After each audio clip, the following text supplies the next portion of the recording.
तो देश को नोचने के लिए गिद्ध मंडरा रहे हैं और इन बुद्धिजीवी गिद्धों में से कोई डॉक्टर है तो कोई इंजीनियर। पढ़े लिखे इन आतंकियों के दिमाग में हर वक्त भारत को लूटने की और भारत को दहलाने की साजिश चलती रहती है, जिसके सबूत सुप्रीम कोर्ट में अब सामने आ गए। आप भी देखिए रिपोर्ट।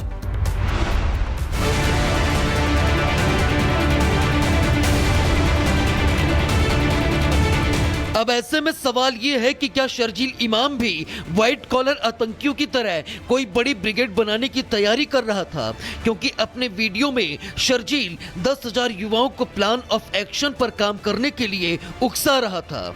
शर्जील ने अपनी आतंकी सोच को देश दुनिया तक पहुंचाने के लिए पूरा ब्लूप्रिंट बना रखा था।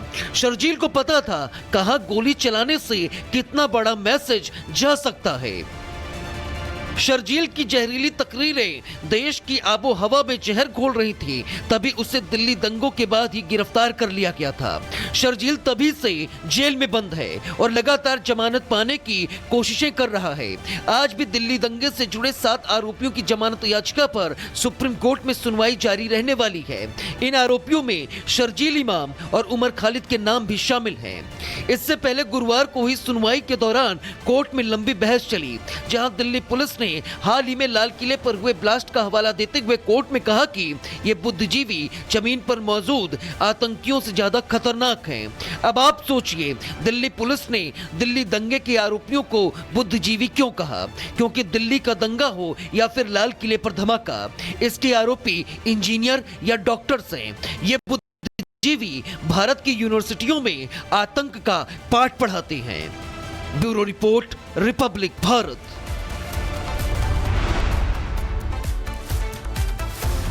दिल्ली को दहलाने की साजिश रचने वाले सफेद टेरर मॉड्यूल को लेकर रोज नए खुलासे हो रहे हैं। बता दें, इस बीच जिन विस्फोटकों से देश की राजधानी दिल्ली को दहलाया गया था, उसे कैसे और कहां छिपाकर रखा गया था, अब उसका भी खुलासा हो गया है। देखिए रिपोर्ट।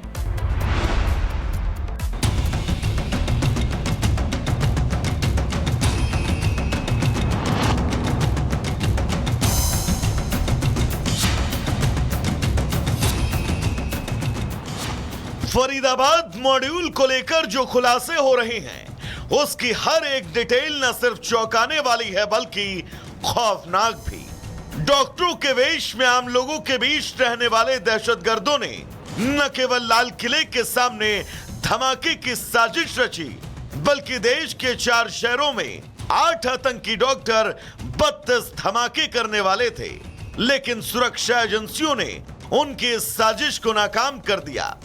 देश के 4 बड़े शहरों में जो धमाके होने थे, उसके लिए लंबे समय से विस्फोटक इकट्ठा किया गया।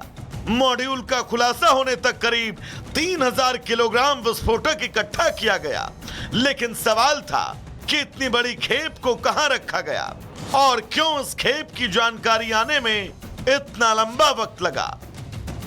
लाल किले के सामने जिस विस्फोटक से धमाका हुआ, रिपब्लिक भारत पर ये उसी बारूद का जखीरा है जिसने 10 नवंबर की शाम को देश को हिला कर रख दिया।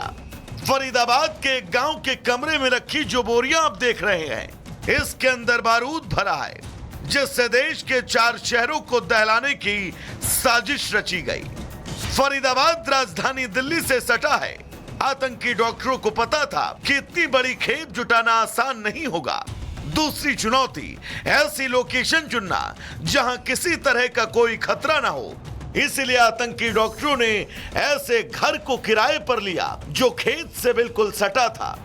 सुरक्षा एजेंसियों ने भले ही करीब 3000 किलोग्राम विस्फोटक जब्त किया, लेकिन अब भी कुछ विस्फोटक के कहीं छिपाए जाने का शक है।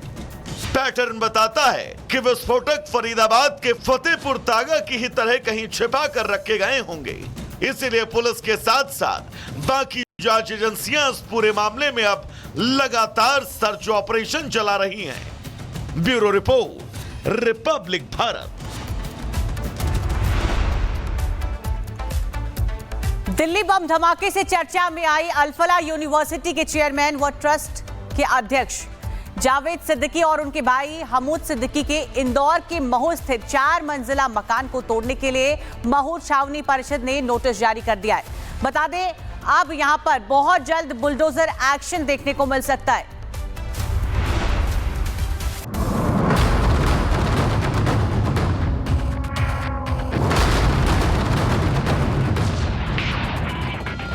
दिल्ली बम धमाके से चर्चा में आई अल फलाह यूनिवर्सिटी के चेयरमैन व ट्रस्ट के अध्यक्ष जवाद सिद्दीकी और उनके भाई हमूद सिद्दीकी के इंदौर के महू स्थित 4 मंजिला मकान को तोड़ने के लिए महू छावनी परिषद ने नोटिस जारी किया है। इसमें मुखोरी मोहल्ला स्थित मकान को अनाधिकृत निर्माण बताया गया। आपको बता दें कि 3 दिनों के भीतर अनाधिकृत निर्माण को हटाने को कहा गया, अन्यथा कैंट बोर्ड खुद मकान को ध्वस्त कर इसका खर्च कब्जाधारी से वसूलेगा। कैंट बोर्ड द्वारा मकान पर नोटिस चस्पा किया गया। दरअसल दिल्ली में हुए बम धमाके का मुख्य आरोपी डॉक्टर उमर नबी अल फलाह यूनिवर्सिटी में काम करता था। यूनिवर्सिटी के मालिक जवाद सिद्दीकी के विरुद्ध भी गंभीर मामले मिले हैं। जवाद सिद्दीकी को मंगलवार को गिरफ्तार किया गया। वहीं उसका भाई हमूद 25 साल पुराने धोखाधड़ी और 36 से 37 साल पुराने दंगों के मामले में गिरफ्तार किया गया। इसका मकान महू में है, जो जवाद के पिता हम्माद अहमद सिद्दीकी के नाम पर है। Bureau report, republic Bharat.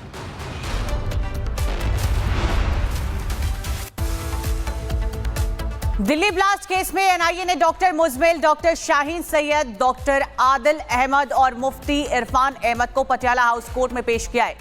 Court ने चारों आरोपियों को 10 दिन की एनआईए कस्टडी में भेज दिया है। क्या है पूरी खबर, देखिए।